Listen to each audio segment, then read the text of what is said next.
They said she was dead. They cried. Well, some did. But when the rich, powerful Amaka returned from the dead, secrets unraveled and masks fell off. What was meant to be her burial turned into Judgment Day.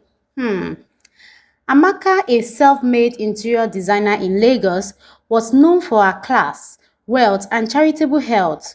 She married Daniel, a smooth-talking man from a middle-class background who presented himself as loyal and loving. But love wasn't his intention. Soon after their marriage, Daniel's true colors emerged. He had eyes on her wealth. Unknown to Amaka, he was having secret meetings with his siblings, plotting how to transfer her properties, manipulate documents, and eventually eliminate her. One night, while sweeping the living room, their loyal maid, Chioma, overheard a phone call between Daniel and his brother.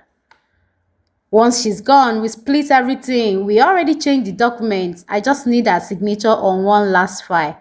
Then she sleeps permanently. Chioma, shocked and scared, immediately told Amaka the next morning. At first, Amaka was in disbelief, but Chioma had recordings, and that was all the proof she needed. Amaka didn't scream, she didn't confront, she planned. Amaka met with her lawyer and close friend Jumoke, and they devised a dangerous plan. Fake her death to see who was truly loyal. A deal was made with a private hospital, and with the right connections, she staged a heart attack at home.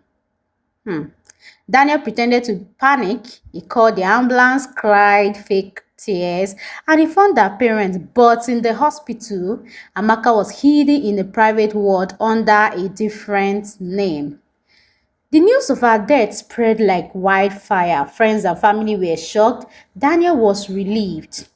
In the days leading up to the burial, Daniel changed the house locks, began preparing documents to sell her properties, and was already messaging women online, claiming to be a grieving widower.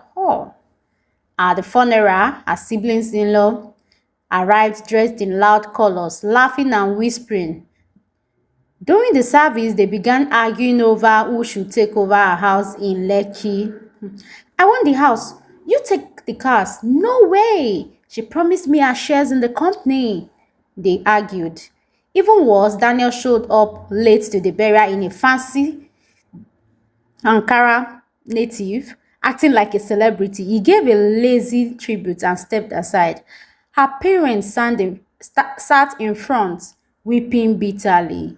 The only ones truly grieving. Only her parents were grieving.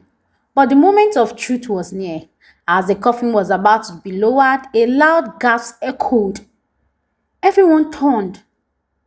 Amaka stood in white, face calm, eyes sharp, walking towards them. Panic screams. Daniel almost fainted. One of his sisters ran. The pastor dropped his Bible. You thought I wouldn't know? She said, her voice echoing across the crowd. Now I know who loved me and who only loved my money. Amaka exposed everything, the recordings, the document, the messages Daniel had sent. The lawyer stepped forward and confirmed the death was staged with legal authority. She had already written her will, all her properties returned to her name, her company shares donated to women's charity, her parents given lifetime care and ownership of her family house. Daniel and his family were removed from everything. Not even a spoon was left for them. Daniel was arrested for attempted murder and fraud. His family became a public disgrace. Chioma, the lawyer maid, was promoted and given a house of her own.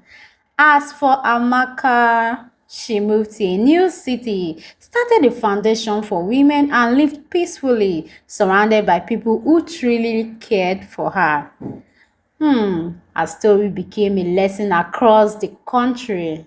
Not all that glitters is gold, and not everyone who says, I love you, means it. Note, sometimes dirt isn't the end. Sometimes it's the beginning of truth.